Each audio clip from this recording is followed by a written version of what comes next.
this idea since we ended the program in 2013. We believed that we needed an extra space for gathering and for keep practicing biomimicry, because at some point you are just there and there are not so many biomimics all over the world, so we really needed to gather together again and to find a sweet spot for us. So since reconnection and these in-person sessions, they were so amazing for all of us, so in 2014 we started with the Biomimicry for the Soul, and it was done between Gamma, Sarah, maybe from Egypt, and myself. So we started the idea in Yucatan, and we went there all together with other biomimics from professionals and specialists. So we created this BSOL, which is a network of biomimicry practitioners. We are not training in biomimicry, but actually just trying to keep sharp the biomimicry in us. That seed was always in us, and how to bring value of different cohorts of biomimics. We're putting a talk show in between Gamma and I to have some guests. You go into details, tell us about this innovation that you did, and what that begins to do. It gives you a platform to get further publicity, or if you are looking for collaborators, or you may say, all I need, guys, is some crowdfunding. I've got this idea, but I'm short of $20,000. Instead of going to the bank or whatever, the people in the group, they already trust you as a human being. They think you have the expertise and everything. They might be willing to invest in that. But here you also are aligned in terms of ethos, in terms of reconnection and this bigger vision of a healthy planet, a thriving planet, creating conditions conducive to life. There are so many possibilities that could come out of this.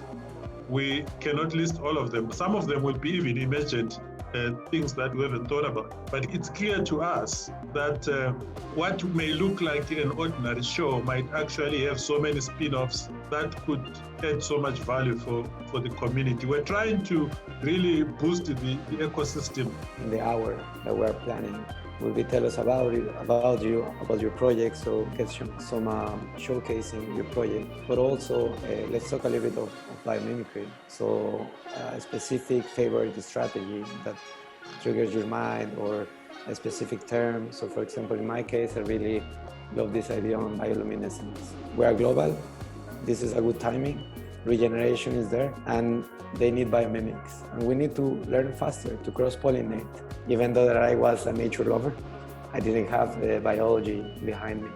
So now I'm able to have a discussion, a decent discussion with biologists. Yeah. We're all globally cross-pollinating.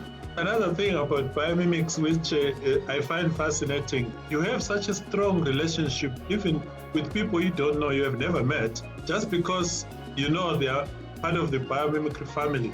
Yeah. You are willing to go to a foreign country and look them up. This comes from the oven, and I'm doing this new platform on how to regenerate the earth from a digital perspective. And we have this tool set of nature patterns that I put together, because I think the universal communication language in between humans started visually instead of just verbally. I think as biomimics, we really need to feature what we are doing all together, because it seems that just big companies or a guy that invented something, he was doing biomimicry, like because they use a shape or they imitated nature. But actually, my feeling is that we're as a pioneers, we are in the leading edge of sustainability. What used to be sustainability is now regeneration, and biomimicry is on the leading edge of this regeneration. And we have the ethos as well. And that makes us so different. We are going to work across different cohorts. I know there is a lot of good work and innovation going on out there. Unfortunately, we don't know all of it. Yeah. And this also, initiative has to bring that out. What did it take to bring biomimicry into the next level into your organization? For example, in my case, I've been designing the next stage of Seven Vortex as a community to behave as a superorganism. Some of the innovation, of course, has to be in line with the context, but nature also does multifunctional design. Totally. And I always tell people that with my finger, I can point direction, I can lift something, and I can test the temperature of the water in the bath. And of course, they always laugh when I tell them I can scratch my wife on the back with my finger. So, Yuko and myself and Nan and Robert, we produced an innovation model. In other words, we looked at how innovation happens in nature and pulled out those strategies and used them to develop a model. And each one of us then took that idea and expressed it in their own way. It's like someone taking the same engine, putting in a car, someone puts in a boat, someone puts in a plane. It's the same engine. What inspired the name Biomimicry Ecotone? We have done also an experience that is called B-Zone. And we went to a coastal dune, which is an ecotone in between the Gulf of Mexico and the Caribbean Sea, which is an ecotone between the water and the sea land. It was beautiful because we saw nature blooming. We are designing borders as specific borders. What nature is doing the other way, instead of trying to split the borders and the people behind one wall and the other wall, you have this transition zone where diversity, it is more abundant in this specific place.